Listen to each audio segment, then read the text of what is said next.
Hey everybody, Bo Beery here, Coldwell Banker Commercial, and I'm going to jump right into getting you results to I'll call it the April COVID survey, market survey. But first, let me tell you who I sent it to.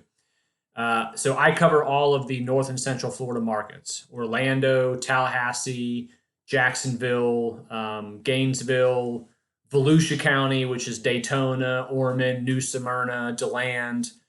It's six markets, so Central and North Florida. And so I sent it to several hundred investors, predominantly who own all of the assets in those markets. And we got 150 responses. So that's a pretty good amount of numbers to make things make sense. This is the distribution of the location of those owners. So again, it's all the owners who own all those assets in those six markets in Florida. This is where they're from. So half of the respondents are from Florida. New York is the second largest owner in Florida, and that's 8%. And guys can see the rest. Kind of surprising, only 1% of the respondents are actually international. Now, one way I look at that is a lot of international investors actually team up with sort of U.S. Counterparts or partnerships. And so the ownerships that I see through Sunbiz and the places I look up would be in the States, whereas the majority of their equity could be backed by international money. And 37 states were represented. Okay, so as far as where this is where the report is located, if you want to go back and find it later or you want to send it to somebody. So this is my main website. I am doing a shameful plug, bobeery.com. So if you go to resources and popular reports, and you click on that, this is where I keep just reports that a lot of people have liked, and I'm always kind of updating these and replacing these. But here's where the survey is. I've also got all of the inventory stats for conventional in all those markets, affordable, student housing. I got cool articles like the best months of the year to sell, new construction sales and what they're going for, all the metrics, what the top sales were in each of the markets by conventional and student. There's demographics and other market economics. There's just a bunch of cool stuff here. And while I'm here real quick, you can also click on any of the six markets I cover, and I have information on each of those markets specific. For instance, like to Gainesville, I've got every sale. I track every sale in the market. Year-to-year stats, market economics on Gainesville. There's some other performance monitors like rents and vacancies and all that stuff. And I add fun things from time to time. I'm going to be adding several more here in the next couple months. But like this is all the largest conventional properties in the market. These are who the top 5 student housing owners. Just fun stuff. All right, let's jump into the report. So if I go to popular reports, skip on down. I've made it a PDF so you can download it, save it. I'm going to jump to question 8 because that should have been question 1, just so you can kind of know who filled out the survey. So first question, what type of apartment assets in your portfolio is primarily composed of? So conventional, obviously, and just so you know, underneath each of these bar charts, the way SurveyMonkey does it is it has a very nice and easy to read. So 78% of the respondents were conventional. About 9% were student and 13% were affordable, which is very representative of the actual assets in those markets. When I look at my inventory stats, it's actually 71% conventional, 13% student, and 16% affordable housing. So the people who ended up actually responding was very close to that. Okay. So with that information, let's jump up to question 1. There's some really good results on here, by the way. There's a lot of cool stuff. All right, so question 1, compared to January through March 2020 rent collections, overall, how was your April, basically, right? So you've got roughly 25% or 24% of the respondents were about the same. And you've got about 5.5%, which are these two brackets right here, that actually were higher than February and March. God bless those people, right? So roughly 30% total of the respondents were about the same or better as previous months, which means 70% were down. Now, the biggest down was the 5 to 10%. So those who were down 5 to 10% in collections, made up 38% of the respondents. Another 22% were down between 10 and 20%, and you can see the rest of the numbers. But the bulk of folks were down roughly, 60%? 60% of respondents, were down somewhere between 5 and 20%. All right, so I won't spend a whole lot of time on these. I just want to kind of run through these. You guys can download the PDF and look at them in more depth. Question 2, if you were presented the right property to purchase tomorrow with the right price and terms, are you willing and able to buy? So 79%, call it 80% of folks said yes. Now, the key words here are willing and able, right? A lot of you are willing to buy, but some of you are now not able to buy. Maybe you're one of those 20 to 30% guys that just got hit really hard in April and you're kind of shying back a little bit on buying. And I'm referring you'll see me looking down here. I'm referring to some of my notes. I want to make sure I hit up on all this stuff. I guess one of my curious questions would have been, had I done this survey previous to April, what would have been the answer to this question? My guess is it probably would have been around 90-10, because there are a small group of people who are just not around or willing and able to buy at any one time. All right, so question 3. So this is really interesting here. Everyone pay attention to this one. If you were presented an apartment complex to buy tomorrow that is performing just as well in April as it was for the trailing 12 months, would you expect the offer price to be at a discount just because of the COVID virus? And 80% of you said yes. So it doesn't matter if it's still a great property doing just fine and everything's wonderful. It's basically virus proof. 80% of you still want a discount.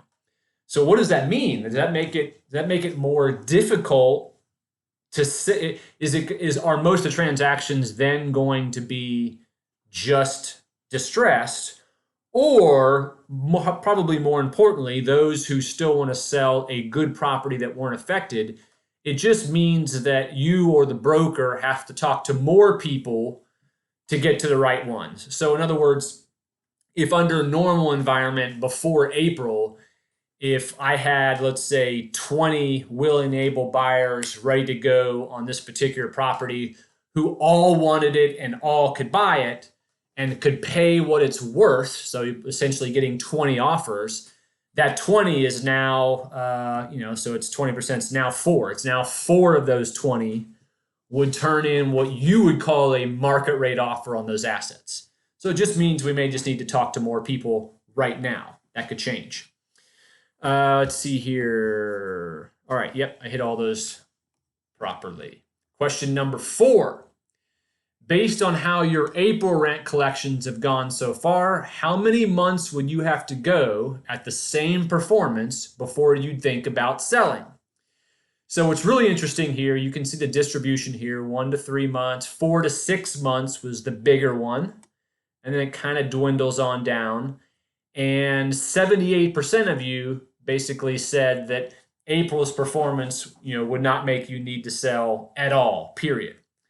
Now, I thought about that. So if I go back up to the first question, if you look at 80%, if you start adding up 80% from the bottom, so you got 24, you got 30% here, that's 68%, plus about half of these guys. So essentially, my guess is those 80% who would not need to sell would probably be all of these guys and probably half of these guys. And my guess would be the other half and these folks would be the ones who would possibly need to sell if performance kept going like that.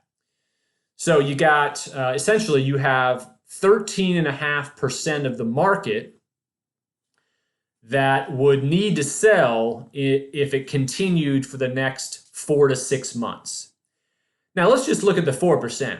4% of you would need to sell if this went on through May, June, and July, essentially, as a worst case scenario. So you may say to yourself, okay, that's only 4%, not a big deal. But think about this, okay? 4%.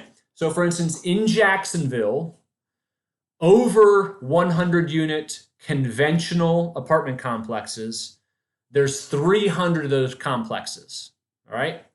That would mean 12 apartment complexes, over 100 units, conventional in Jacksonville would have to come on the market between May, June, and July that are distressed.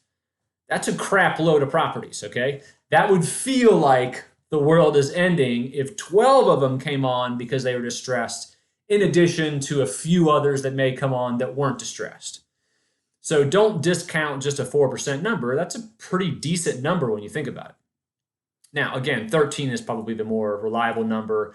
But this one, of course, it says that the majority of you are doing pretty good. Question 5. Obviously, nobody knows the answer to this, but as a fun question, when do you think the same multifamily sales values, cap rates, dollars a unit, and so forth, that we saw at the start of 2020 will return to the market? In other words, when will things come back to normal? This was a really cool distribution here. So this was basically sometime in 2020. These were the very positive people.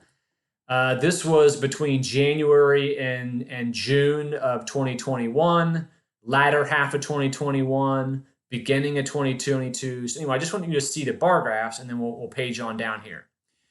So 11.5% of you thought it might recover this year. 17 of you, which hey, I found like exciting almost. I'm not sure if I can believe it. I personally was probably more in this realm, maybe here, but I was mostly here. So roughly call that 47% of you felt like it was going to be in the year 2021. And then another, call it 20% of you thought it would be in the year 2022. And not a small number of folks had a much different. And anyway, 3.5% of you thought that don't think values have dropped at all since COVID. So you may be living under a rock, according to the survey so far. But if you looked at it, let's see here, 2022. All right, yeah, I went through that. Okay, anyway, very interesting distribution here. It looks like, I would say half, though, think it's going to be somewhere between, let's call it 7 or 8 months and 20 months. All right, if you've had a decrease in rent collections for April, in what class properties that you own have you seen these decreases? I thought this was the most interesting. So look at this bar graph. Now think about all the things that you've read and heard about so far. What I've read and heard about is that the properties who are going to be most susceptible to the COVID virus were the high rent Class A and B plus assets and the C and C minus assets, because those are sort of lower income folks, right? So that made sense in your mind. Look at this bar graph. It's literally the exact opposite. The A, B plus, C, and C minus were performing the best. And that whole middle market, B, B minus, and C plus, had the highest, I guess, call it delinquencies or late rent or whatever you want to call it. So here's the distribution. So again, look at the question. If you had a decrease in rent, where was it, basically? And where it was mostly, you've got, these percentages are not correct, but basically the majority of them were right here because people could select multiple classes, so the percentages don't add up. But if you look at just kind of the numbers across here, most of it was in that B, B minus, and C plus. I just thought that was very interesting. Now, what it could simply be, part of it is those may think that their asset class is higher than what it is, right? So a guy who thinks his is a B minus class may be a C plus or a C class. A guy who thinks he has an A asset might be a B, right? So it could be a little bit skews, but it's still kind of interesting to read that information. All right, last question. In your own portfolio, where do you expect rent collections to be in May? This was kind of obvious. 67% of you thought that May was going to be worse than April. I was happy to see that that at least, he got 33% here, thought it could be the same or better. So, all right, let me make sure I hit all the things I wanted to say. All right, I probably missed a few things. Now, if you will, please respond and tell me, because I want to do this again in May. I'll wait till about mid-May, send out the survey again. Please respond to it. I think it's very, very interesting information. Hopefully you do too as well. But suggest to me what questions I should add to it. One of the things I think I'm going to put on there is who thinks, and who, I guess, give me your input on if whether you think students will be coming back into universities and actually being taught in the classrooms in the fall. Gosh, if that doesn't happen, that could be mayhem, right? Another question is, let's see here. Oh, I probably want to find out of those folks who stayed the same or increased in April versus March, what asset classes were those? Was it the A, B plus, and C minus? Anyway, other questions you'd love to have asked, please send them to me. I'll add them to the May, send them back out, and put this back out. Okay, you've seen enough of me. Have a great day, and we'll be in touch. See ya.